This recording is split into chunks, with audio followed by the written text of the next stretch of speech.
Hi everybody. I'm so sorry that it took me so long to get back to you, but I'm back, and here finally is part 5, putting all the anomalies and all the conclusions of the first 4 parts of The Family of a Duchess together for you. I very much deleted most of the work I did on part 5 over the weekend because I came to some very different insights with regards to the Harkle debacle over the weekend. Nonetheless, although much shorter than I intended, let's dive into the finale of The Family of a Duchess.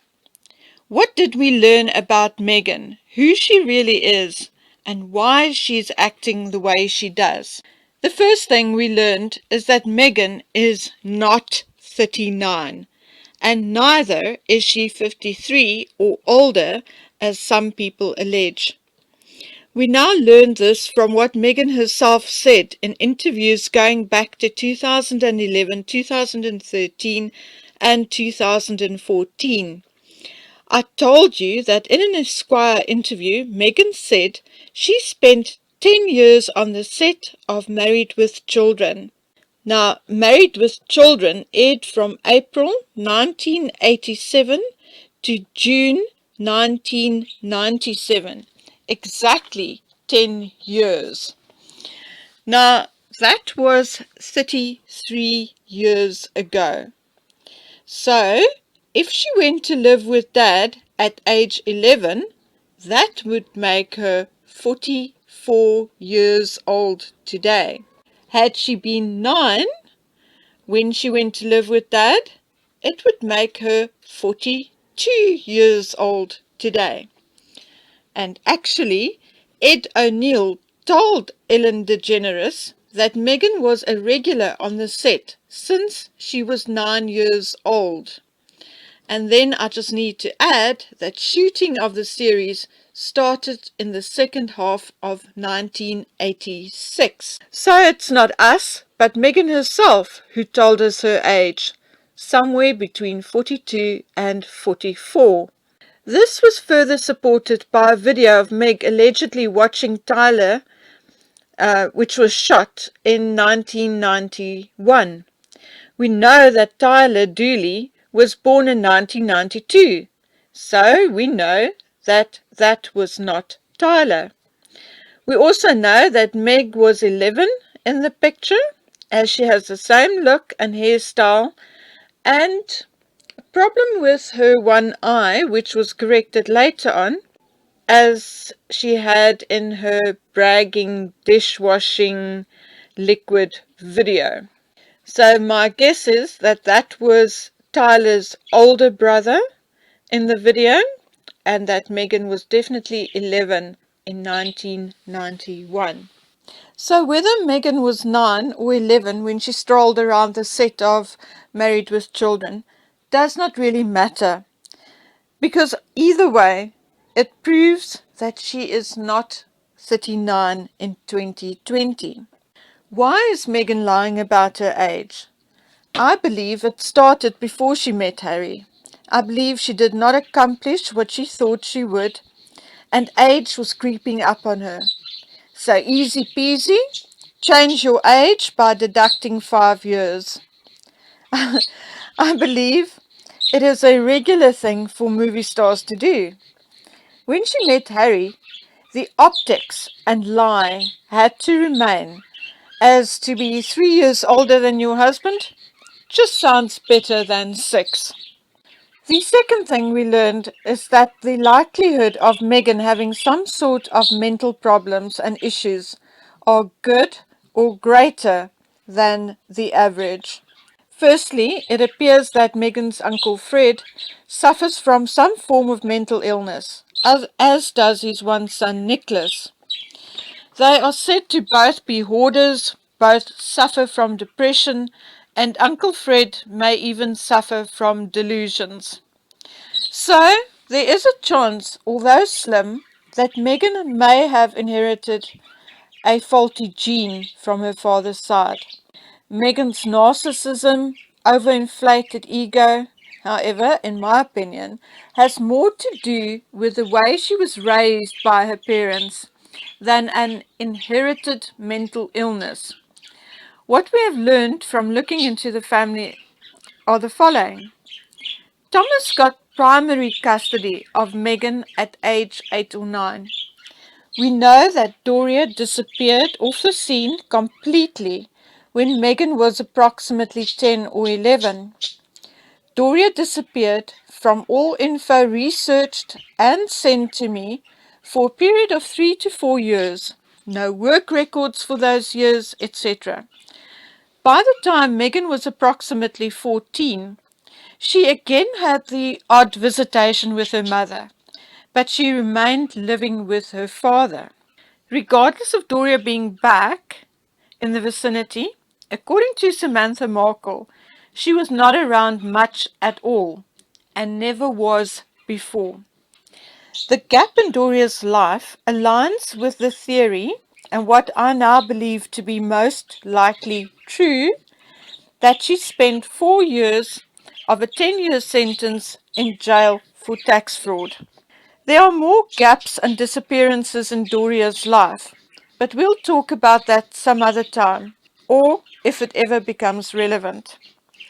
As far as Meghan's mental health and her upbringing is concerned, most likely, with a mother who was not present at such a critical age, Meghan may have experienced anger and severe abandonment issues. As a child, she could not control her mother's actions, so she soon learned to manipulate and, in a way, control her father. We know this and believe this to be true, as we heard this from many sources. Her half-brother and sister, her teachers, uncles, aunts. We are told by just about everybody that Thomas did just about anything for Meghan. He even changed his lifestyle by cutting back on work, etc. It is a fact that Thomas spoiled Meghan. Now, before we start dissing on Thomas, this is a common phenomena. Thomas would definitely have been trying to make up for the absence of Meghan's mother, so he spoiled her out of parental guilt, even though he may not have been responsible for Doria's absence. Secondly, we also have the competition thing between two parents. Children have this manipulation tactic whereby they will play one parent off against another. If one parent says no to something, they will bring up the other parent. But mommy said I could have it. As Meghan grew older, I think Thomas was also afraid that Meghan would choose to go back to her mother, and probably overindulged her to keep her happy. Another simple reason why Thomas spoiled Meghan is also something many single and even busy married parents do. By the time Meghan came to live with Thomas permanently, both Thomas's older children were out of the house, and Thomas was truly a working single parent. So much so that he had to have his daughter at work after school. We all know what that feels like. I remember coming home from work at 6 p.m. and seeing those two little faces, knowing that for the next 2 to 3 hours I somehow had to fit in helping with homework, getting them bathed, preparing dinner, doing the washing, getting school uniforms ready for the next day, blah, blah, blah. Totally worn out, just by the thought you go, what do you want for dinner? And being secretly relieved when the kids tell you they want McDonald's. And so they get what they want purely because you are too tired to argue or even tell them that it's not the healthiest meal in the world. So Meghan learned and maintained a few things she learned from her parents' relationship. She was left with abandonment issues, hence the reason why she was hardly ever without a boyfriend, had no period of rest or a grieving process between relationships, and why she has to always be in control of these relationships. She will let the man in her life know when it's time to go, they will not tell her. She learned to manipulate men, something she practiced on her father for years. She feels entitled. She expects to be spoiled, just like she had been by her father. She was never told no, and it's a concept she does not understand or refuse to deal with. How do I feel about the family or extended family as a whole? I know all families have the odd uncle, the arty auntie, the alcoholic cousin, and in Meghan's family I do not find any more oddities or mysteries than in many other families. I find Thomas to be this big oaf, rather lovable and hard-working in his younger days. I also find that, like Harry, he was influenced and manipulated by Doria. Like Harry, Thomas's life changed after he married Doria. Thomas changed after he married Doria. It is my opinion that if we wish to venture a guess as to what Meghan and Harry's future holds, we just have to look at Thomas and Doria's relationship. In many ways, Thomas was a slave to Doria's wishes, just as I believe Harry is a slave to Meghan's wishes.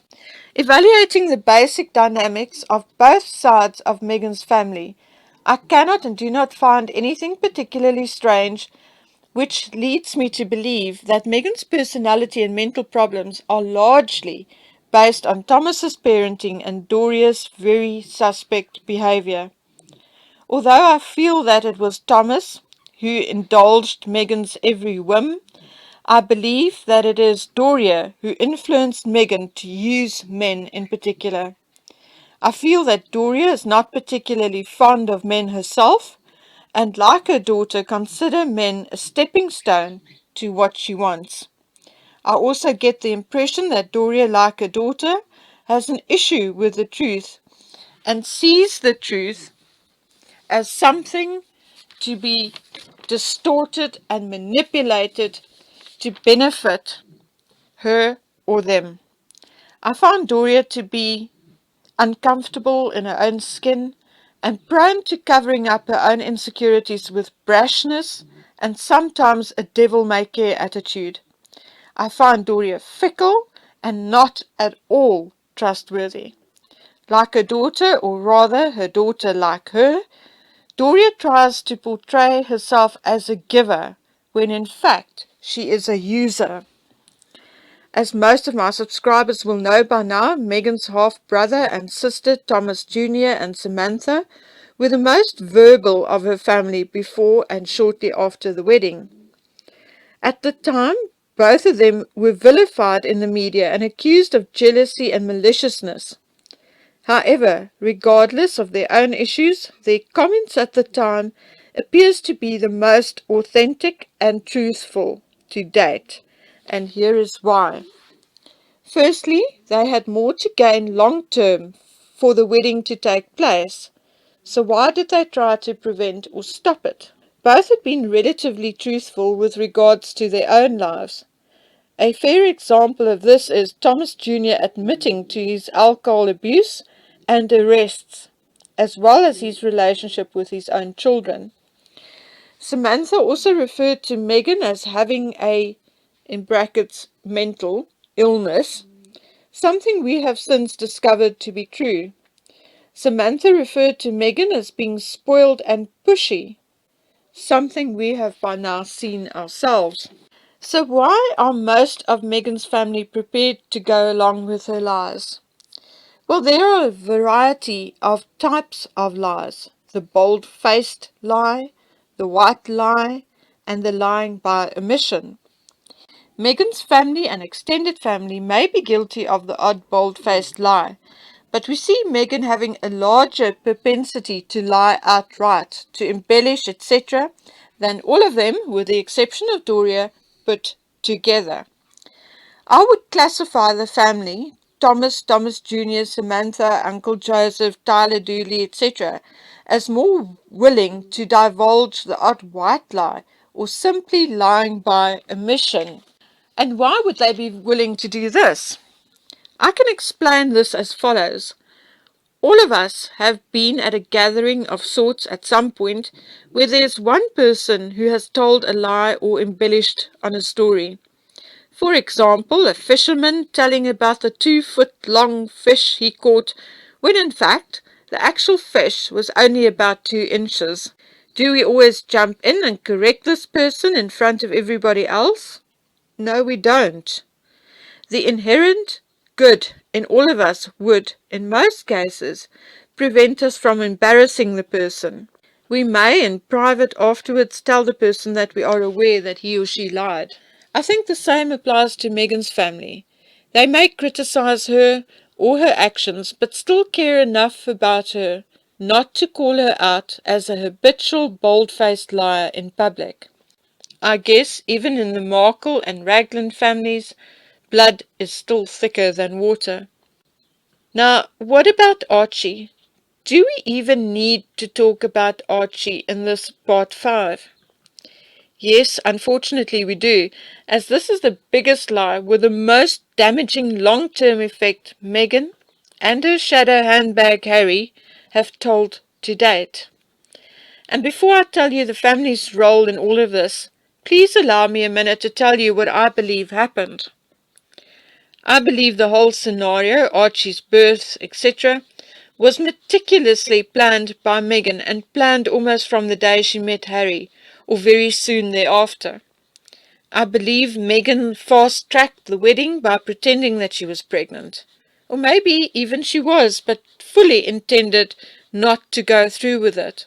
Although I personally believe the pretending scenario is more likely. Then she went on to pretend to lose the baby, which highlighted Harry's protectiveness over Meghan and ultimately why he agreed to using a surrogate for their next attempt. I know that Meghan had been seeing a fertility specialist before the wedding, and that's a fact. The use of a surrogate had been hinted at by both Harry and Meghan's families. Samantha actually told us that Meghan had her eggs frozen. Either the Cambridges themselves or a member of their staff tweeted that a surrogate was used. And noticeable is that no one ever claimed that the Kensington Twitter account was hacked. Catherine and her mother were seen laughing about the back cover of a magazine at Wimbledon, which stated, "It's all in the DNA." We saw Meghan's bump dropping to her knees, inflating and deflating audibly. We saw clandestine meetings with a pregnant woman and no doctor's signatures on the birth certificate or the birth announcement. So what is Meghan's family's role in the Archie scenario? In Meghan's own words, if you say nothing, you are complicit. I get the feeling that the Markle family have the same doubts as we have. However, I'm convinced that the Raglan family know exactly what the mystery surrounding Archie entails, or at the very least, Doria and those closest to her, for example, Joffrey, may very well know. I personally do not like talking about Archie, as whoever he is and wherever he came from, he is an innocent child. And to me, as I'm sure to all of you, and that you would agree, it does not really matter whether he was born from Meghan's body or not, at least not to us. He is still a cute baby, a sweetheart deserving love and care. What matters are the lies that Meghan tells. About her age, about the circumstances surrounding Archie's birth, about leaving the royal family to preserve their privacy, about her father not paying for his studies, and the list of her lies just goes on and on and on. Meghan twists and adapts the truth to best suit whatever her latest cause or bandwagon entails. Having an untrustworthy, lying person in an institution such as the monarchy devaluates our loyalty and respect for something which had played a major role in our culture. And unfortunately, the fact that a part of Meghan's family is complicit or aiding and abetting in her lies does not make them look any better either. Even though we realize that their silence and white lies may be based in loyalty and a measure of care towards Meghan, unfortunately it's also true that the monarchy, politics, and everything else Meghan is now pretending to be an expert on is collectively much larger and way more important to all our futures and well-being than Meghan herself or Meghan as an individual. So for now, I'm going to leave the family alone, as I feel that we have more important things to talk about. And in my next video, we'll be discussing in depth more of Meghan's Zoom calls and all her appearances on Times 100, etc., and the implication thereof. I'm also doing some research on another matter which I will title The Russian Link, and I'm looking forward to bringing you all of that. In the meantime, I just want to thank you all for your support, your caring, your loving, your email, your comments, your contributions. I am absolutely amazed by it all on a daily basis, and I once again thank you all. For now, please take care of yourselves, and I'll see you on the next one. Bye!